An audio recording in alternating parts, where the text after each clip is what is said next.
The hunt for America's smartest killer, bro. Who is this person? Lincoln, Montana, 1996. Oh yeah? This cabin is the chosen home of Theodore J. Kaczynski, more commonly known as the Unabomber. He's long been feared as America's smartest criminal, a serial bomber who's killed and wounded targets across the country, with no clear connection. For 17 years, he's eluded the FBI. It's the largest, most expensive manhunt in the Bureau's history. He's the evil genius they simply can't catch, likely history's most intellectual serial killer. He's terrorized the nation, instilling fear in Americans about opening their mail and getting on planes. And he did it all from his cabin. Here is where he built his bombs, where he wrote his manifesto, and where he evaded capture for nearly 2 decades. It's where he turned from off-the-grid recluse to world-famous murderer. This cabin contains all the evidence the FBI will need to convict him. How is he surviving this whole time if he was locked up in the cabin, bro?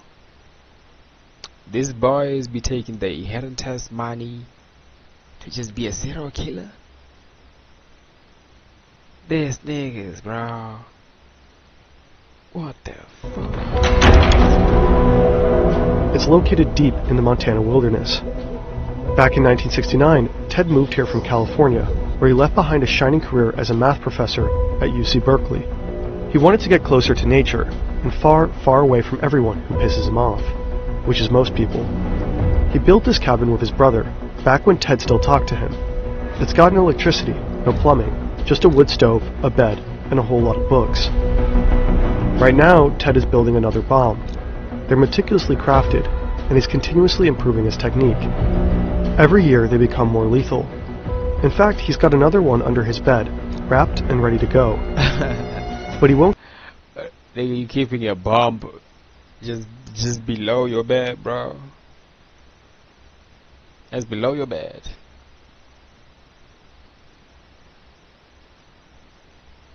Now what happens if you sleep in the mattress? Now I sleep in the mattress, but nigga, below your bed?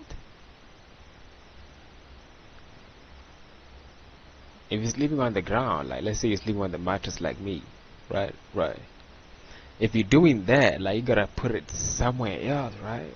Even then, it's still risky, but that's less riskier. You know why? Why? His bed, bro. His bed. Anything can happen, bro. Anything can happen.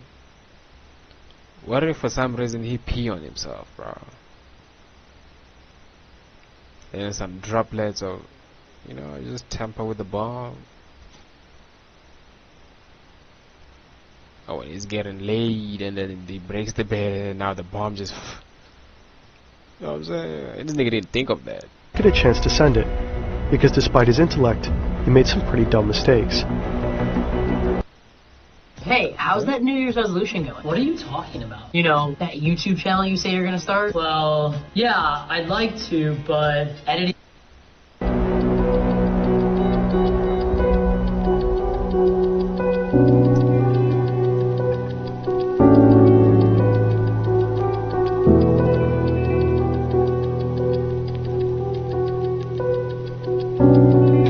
Time keeps slipping.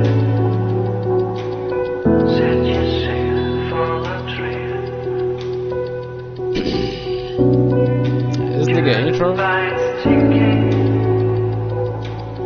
Come and pay. Intro Read 5. that tale. You've got mail. You've got mail. You've got mail. This intro is fire, bro. Fan. Hold on. How am I not subscribed to Fan, bro? Fan, yeah, that intro is fire, mate. That one is nice. I like that one. Links are in the description. We attribute the social and psychological problems of modern society to the fact that society requires people to live under conditions radically different from those under which the human race evolved.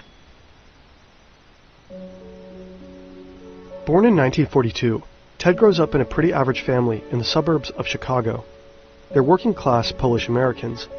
His parents are politically progressive, bookish and intellectual, and really into the outdoors. They're strict but loving. At least, that's how they remember it. It becomes obvious at a young age that Ted is exceptionally gifted, so his parents push him to succeed. He skips 2 grades and easily aces every class. He's a pretty normal kid for someone with an IQ of 168. Sure, Ted is quiet, shy around girls, and arrogant, but he has a core circle of friends and plenty of hobbies. Like his parents and brother, he loves playing music, reading, and... Bro, at that age, being shy around girls is something normal, bro. What you mean? Why you say it like that? Yeah, this man fan talking like that's not normal. Camping.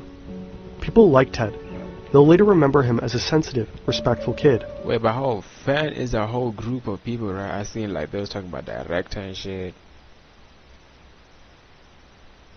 Is it the people who was writing that book he was selling, or yeah, fan is the one who is behind? Yeah, fan is the one who said it.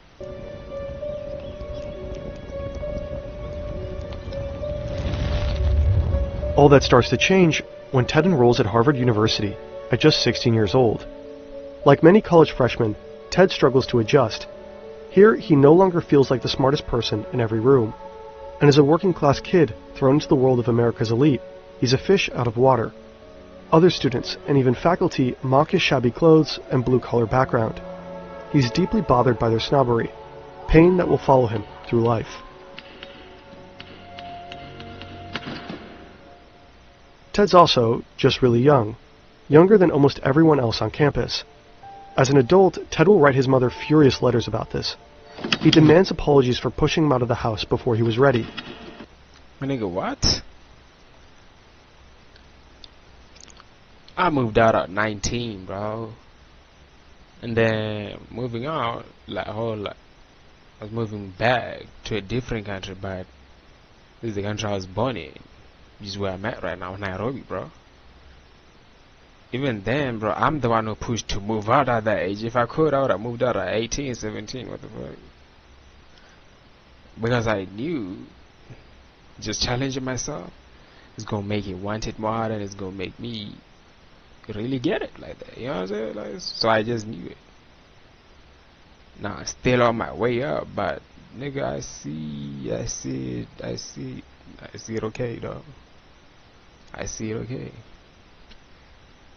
You know what I'm saying? So this nigga is gonna write a message to his dad like, hey mom, how the fuck you push me to my limits? Like, you know I can handle this. Like, he doesn't really believe in himself. Like, his mom really believes in him, but he doesn't really believe in himself, bro. Like, that's why he sound like self-doubting ass fool.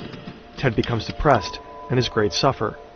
His classmates describe him as a total loner, moody, rude, and virtually mute. He's that guy on the dorm floor who only leaves his room to go to class, who ignores everyone else, who slams doors. There's a stench of rotting food wafting from his room. Ted doesn't know it yet, but his withdrawn and alienated demeanor has caught the eye of a psychology professor. Dr. Henry A. Murray is very famous, with an on-campus research center named after him. He's basically a god in the social sciences.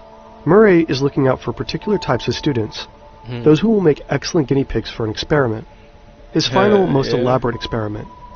The capstone of a long and illustrious career. Oh yeah, another thing about Fan, I think I seen his video on the pilot vid in the Kikada 3301. Yeah. Ted was Nick Daisy. You hear that? I ain't gonna point it out like that. Out for particular types of students, those who will make excellent guinea pigs for an experiment. His final, most elaborate experiment. The capstone of a long and illustrious career. It also happens to be a CIA-funded project designed to cause extreme distress and break down the subject's sense of self.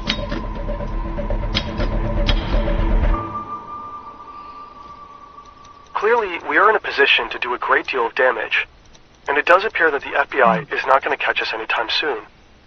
The FBI is a joke. Oh yeah? It's the 1970s in San Francisco. The city is a hotbed of anti-government... He just jinxed it by saying that. He just jinxed it by saying that. You're not supposed to get cocky, bro. You're not supposed to get cocky. This niggas, I don't know how they don't know this. You know that little, I don't know if it's a meme. It's not even a meme, bro. It's just like a little quote or a real whatever, bro. But it's basically like a female will say that a man will not post shit about his life, but he will really have he will really have fun, bro. He will really have fun. He will really have. You could meet the president this weekend, like 1 week, the past weekend. You could meet the president and whatever, but it's still not posted, bro.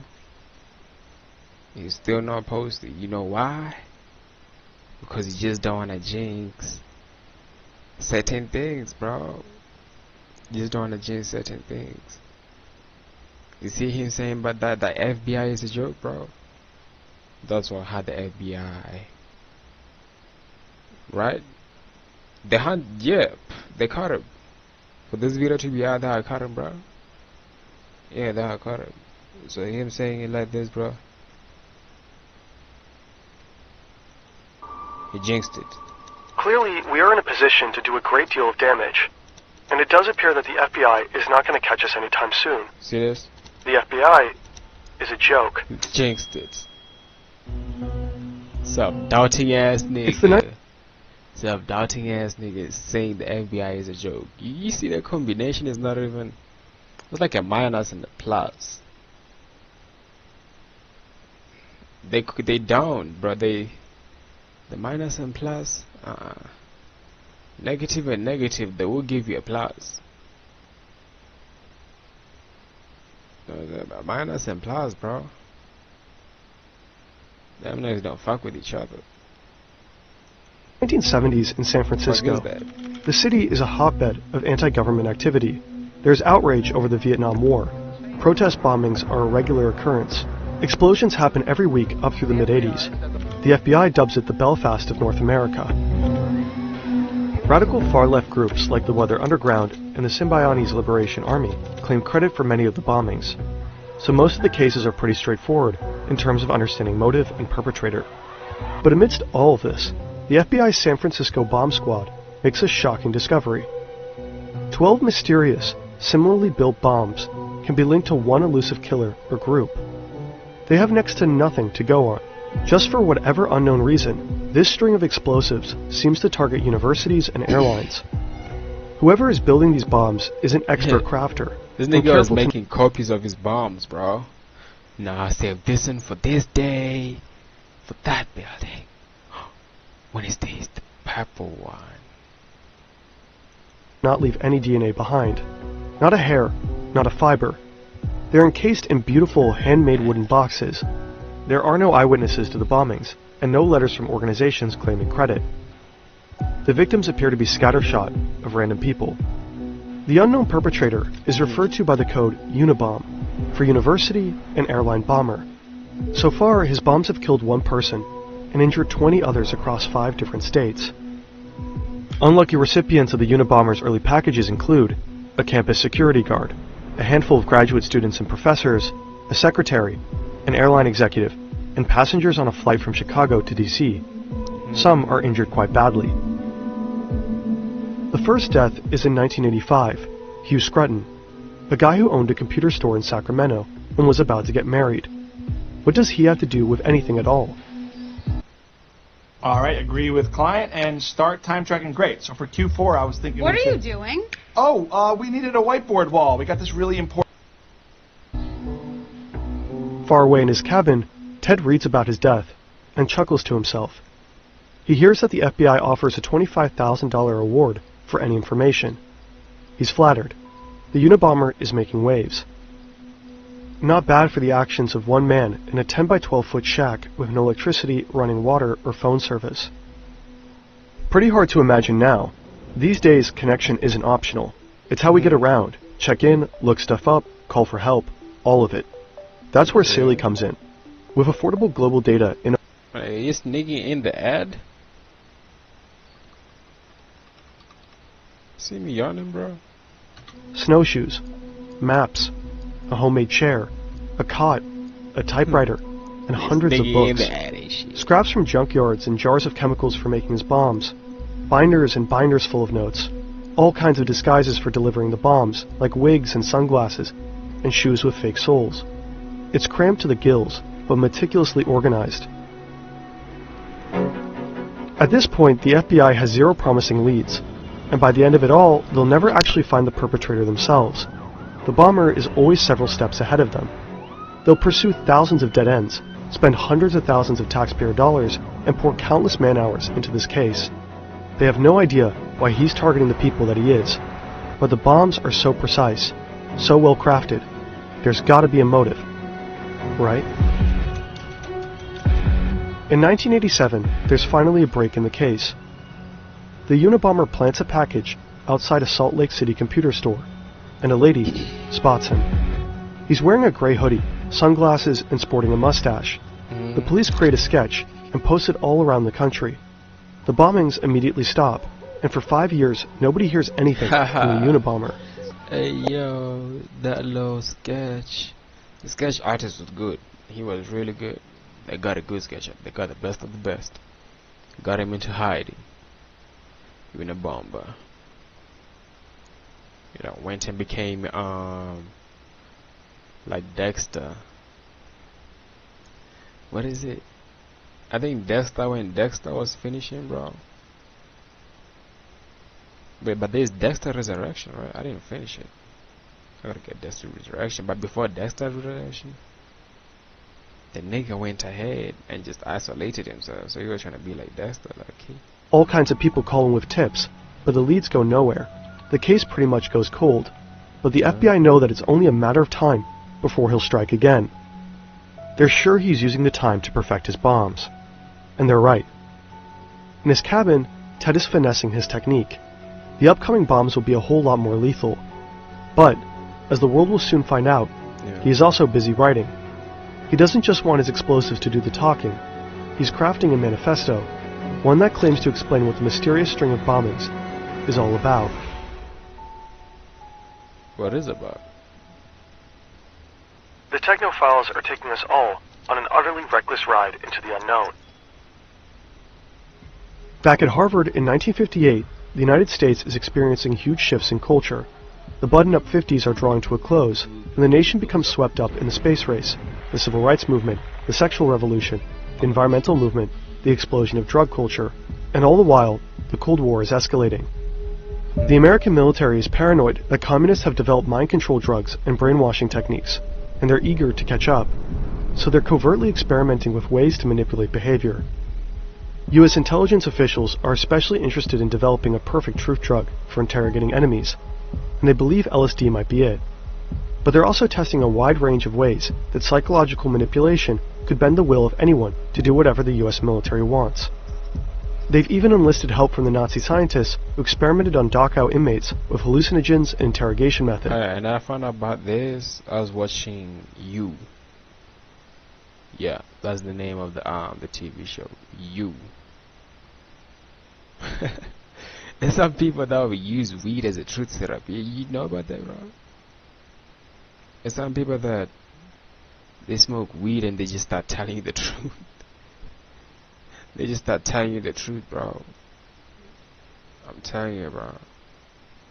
That's also another reason why niggas be afraid of this shit. They be feeling like they hit this shit now. They exposing their secrets, bro. That like they cannot handle it. They can't.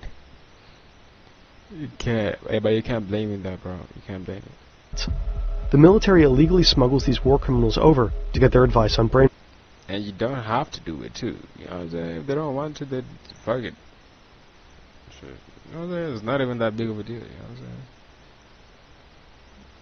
Brainwashing, as part of Operation Paperclip.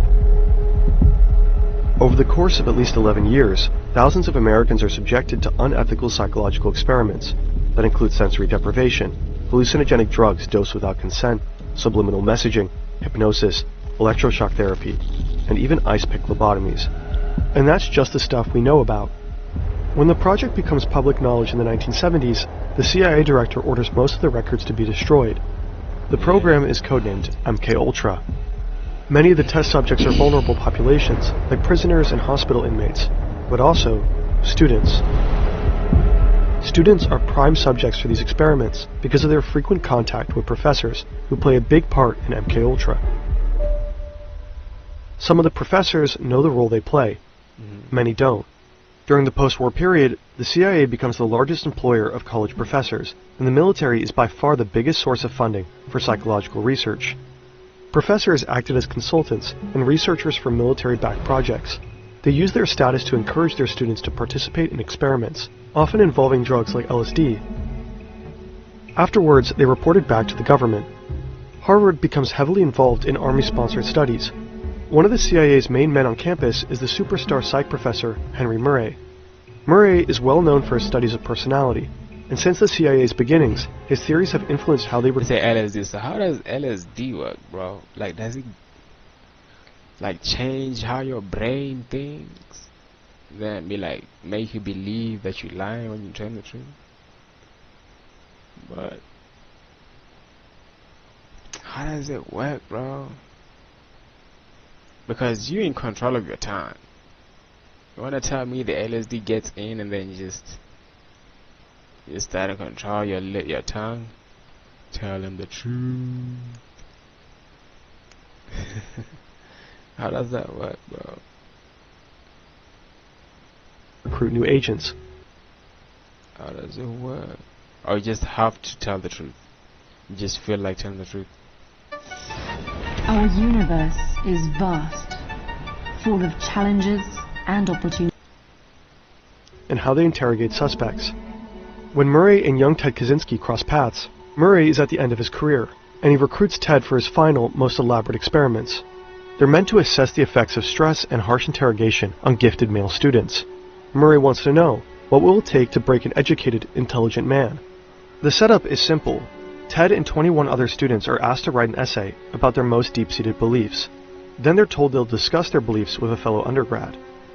The experiment aims to compare the effects of stress on college men who seem psychologically healthy and well-adjusted, with students who seem alienated, pessimistic, and lacking in identity. Ted is most likely recruited for the second group, because he's showing signs of depression. Yeah. Ted's personal essay stands out as the most pessimistic of them all. It suggests that he was already vulnerable before the abusive test began. He is also the youngest and the poorest in the group. The students are told this exercise is just to study different personalities. In truth, now the real experiment begins. The essays are handed to lawyers trained in manipulation, who are instructed to attack the values expressed in them. The students endure harsh interrogations in brightly lit rooms. They face calculated personal critiques designed to humiliate and erode their sense of self. All the while, electrodes monitor their stress responses. Later, they have to watch these stressful and humiliating moments on video, over and over again, for 3 years. As Murray himself describes it, the tests were designed to be abusive. He's had a lifelong fascination with pain and stress and is known to have a sadistic streak. Plenty of participants will later report the experience to be deep. Hey yo, nah. This nigga was driving niggas crazy. He really was. Listen to this, bro. For 3 years, you gotta watch that shit. Over and over again, for 3 years. What? As Murray himself describes it, the tests were designed to be abusive. He's had a lifelong fascination with pain and stress and is known to have a sadistic streak. Plenty of participants will later report the experience to be deeply unpleasant, with lasting trauma. But Ted's responses are the most extreme in every category. Murray's team identifies him as the most traumatized of all. Yes, Ted Kaczynski got MKUltra'd. You can read all about it at CIA.gov. In consequence, many claim the CIA created the Unabomber, but that's an oversimplification. It's not so easy to prove how much effect the experiments had on Ted's turn to terrorism. None of the other students in the experiment are known to have become killers. Some psychologists believe the experiments were stressful enough to create anger problems in Ted, or even aggravate latent schizophrenia. But other psychologists evaluate him as undeniably sane. Ted himself dismissed the idea that the tests were anything resembling psychological torture. He was very invested in being seen as psychologically healthy until the bitter end. He's taken great pains to not be painted as damaged or crazy. He wanted his murders to be understood in the context of his beliefs, not his personal history. If people saw his actions as a result of trauma or madness, it would invalidate his ideas. Ideas that formed his last year at Harvard. Ted becomes increasingly disillusioned with the industrial technological system. He comes to believe that technology is slowly destroying humanity and eroding our freedom. He's horrified by widespread psychological suffering and how industrial technology has severely damaged the planet. He's certain that it'll only get worse the more technology develops. So anyone who helps advance technology in any way is the enemy. Scientists, engineers, business people, what Ted calls the technician class. Ted starts having revenge fantasies and becomes obsessed with how society enforces obedience with psychological controls. He daydreams about breaking away from society and living off the grid. Ted graduates Harvard and goes on to get his PhD in math at the University of Michigan. He's quickly establishing himself as a brilliant mathematician and is offered a tenure track position at UC Berkeley as their youngest professor ever. His students don't like him very much, but he's publishing groundbreaking papers on boundary functions. But Ted resigns one day without warning. He tells his family that he's done with teaching math to future engineers. Because the students didn't like him, he just wanted to be likable, but he's too desperate to be liked. You know what they say about those ones? They're easy to manipulate, bro. Engineers who will advance the industrial technological system and continue destroying the planet. Ted buys a bit of land near Lincoln, Montana, and builds a cabin with his brother. He's ready to escape the advanced technology that surrounded him at UC Berkeley. He wants to live a simpler life, far away from everyone he's ever known. And then, he starts to build his first bomb. Just got pissed off of this. He really got mad at people. Now he started to hate them. Now he started to hate people. Like, I'd really be locked in. Like, I'd really be by my own, bro. But like, I'd really be working. This nigga was really building bombs in his little cabin in the woods. What the fuck? Through our bombings, we hope to promote social instability. Really bombs, bro. Like, y'all niggas done good. This nigga fucked up, bro. How this nigga building bombs and shit. Like, bro, you thought he was sweet, huh? You thought he was done. Nah, he gonna resign like that. And then do his vengeance. In industrial society, propagate anti-industrial ideas and give encouragement to those who hate the industrial system. In 1993, the Unabomber strikes twice after a 6-year hiatus.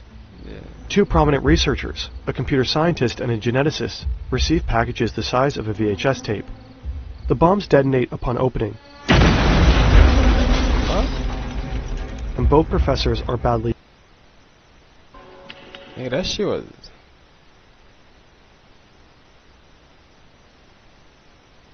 Where?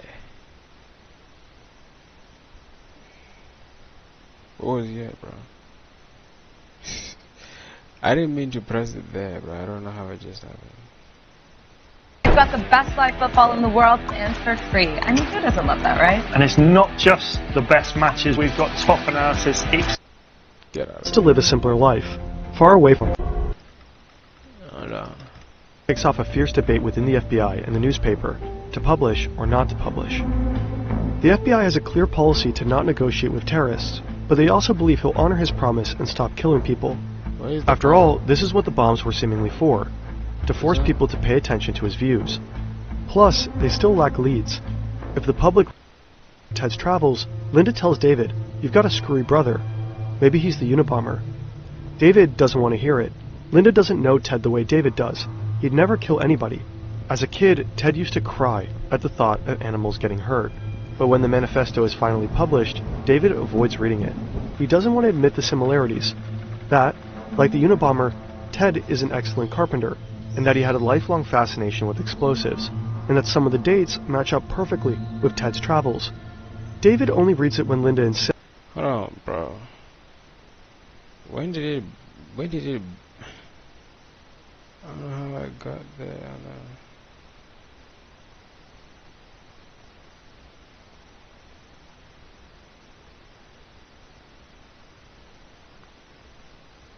That bomb, bro. Also the bomb, right? Why did this thing click off? Well, this should just decided to click off, bro. Where's the bomb?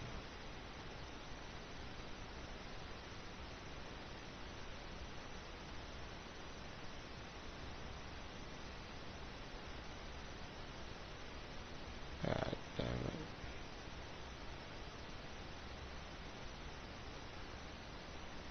it. No, let's just do it here. Right?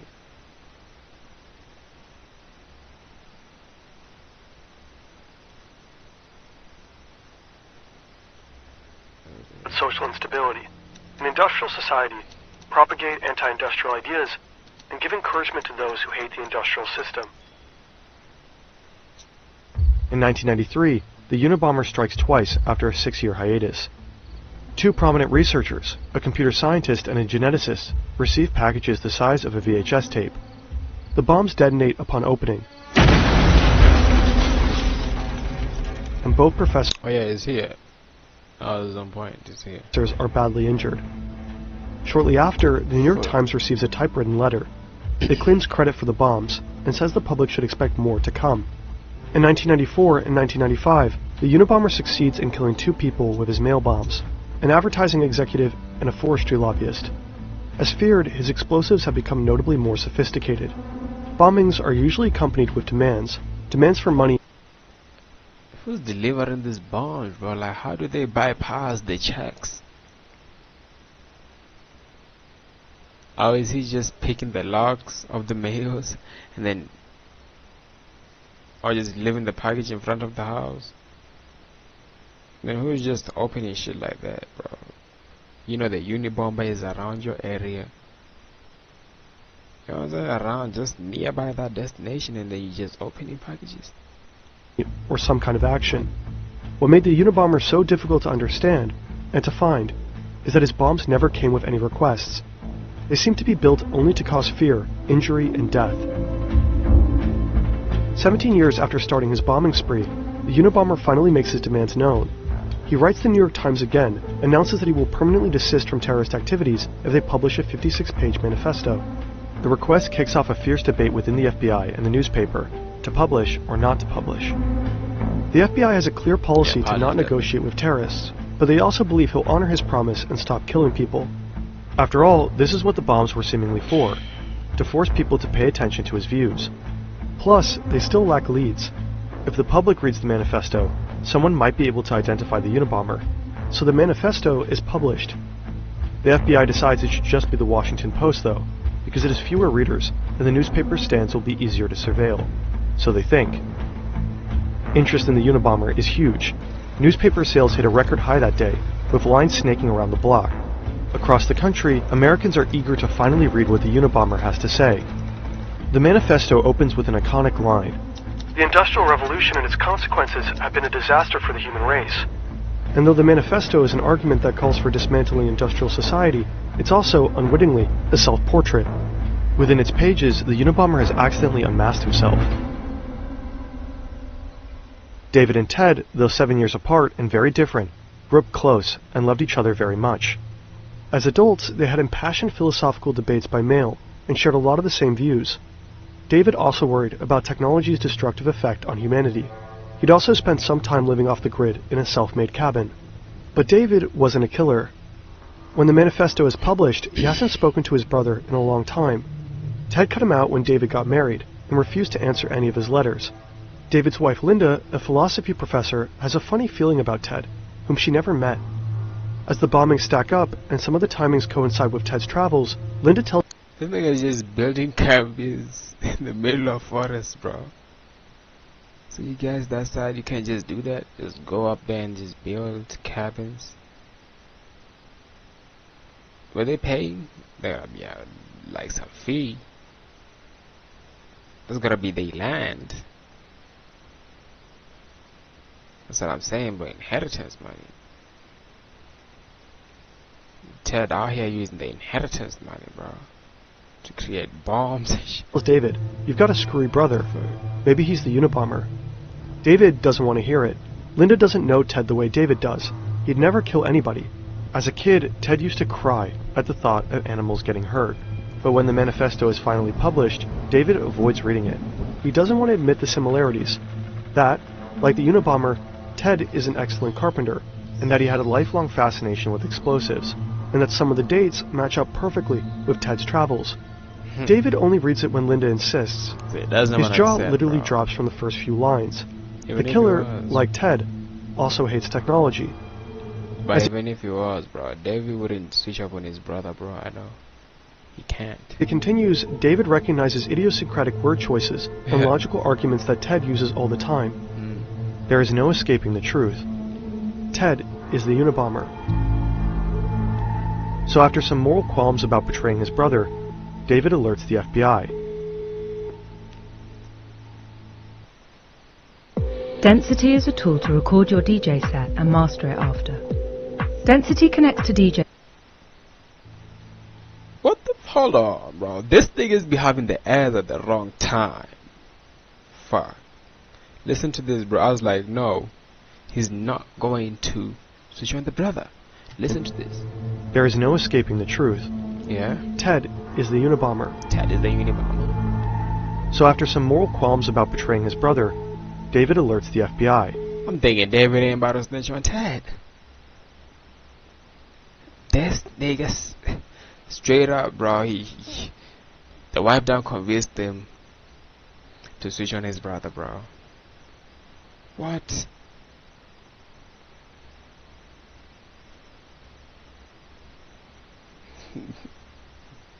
That was wild. Like, bro, the wife can't be mad, bro. If I have a brother and in that situation like that, bro, oops. Why snitch? Why just pick up the call and then call the police on this nigga? Nah, bro, we're not doing that. Yeah, the wife's gotta be mad. We're not doing that, bro. They are bound to make me out to be a sickie, and to ascribe to me motives of a sordid or sick type. Many tame conformist types seem to have a powerful need to depict the enemy of society as sordid. Nigga, your brother know your destination, they call the cops on you. Repulsive.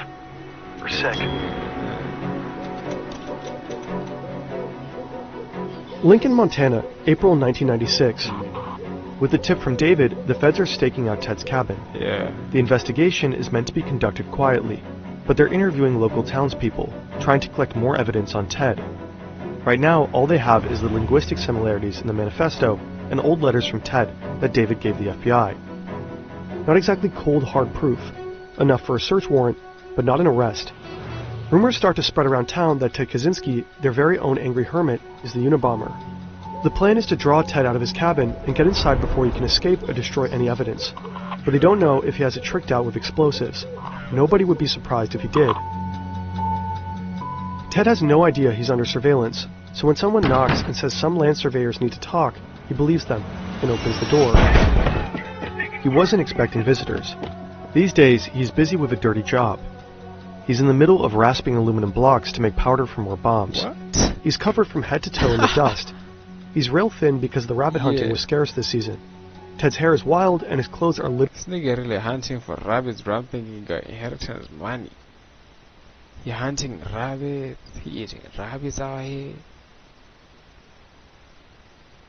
Just gotta kill, huh? That's his poison. Killing.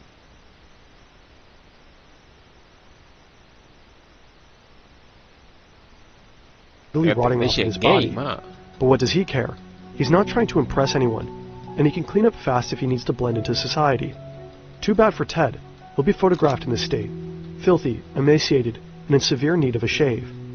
The image will circulate around the globe and will not help Ted's desire to seem sane.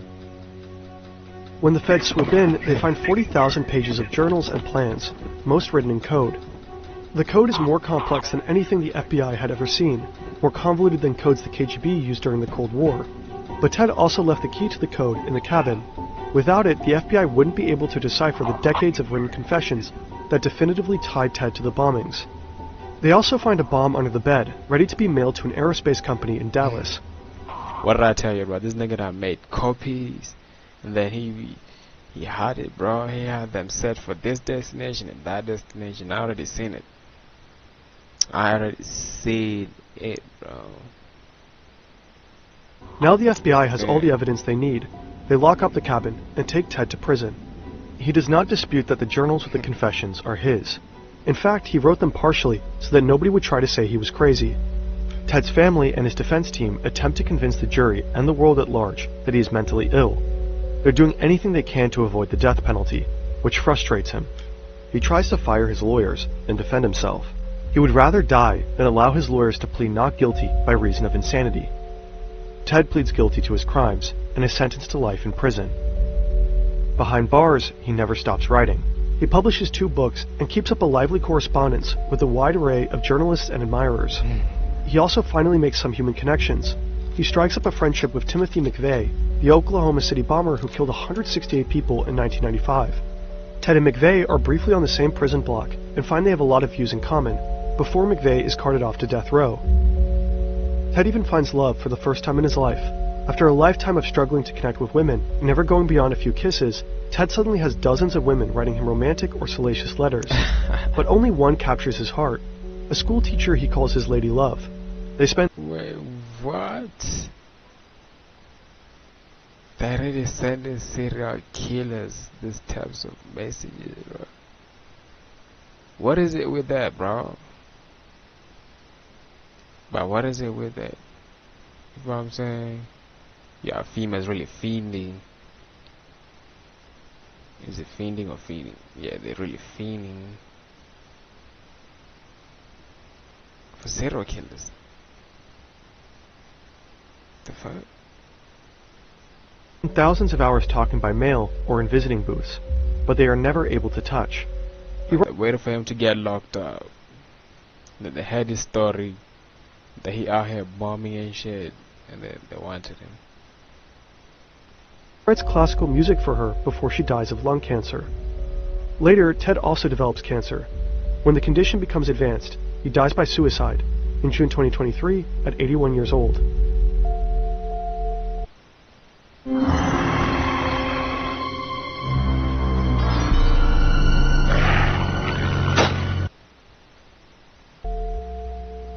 I even thought the video was done. What the fuck? This is not to be a political revolution. Its object will be to overthrow not governments, but the economic and technological basis of the present society. In the decades since his arrest, Ted Kaczynski continues to fascinate and sometimes inspire.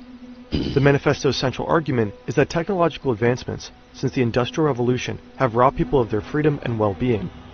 These advancements are supposedly responsible for widespread psychological suffering and environmental devastation. It's a revolutionary call to dismantle industrial society altogether, and warns that technology will inevitably overpower human autonomy.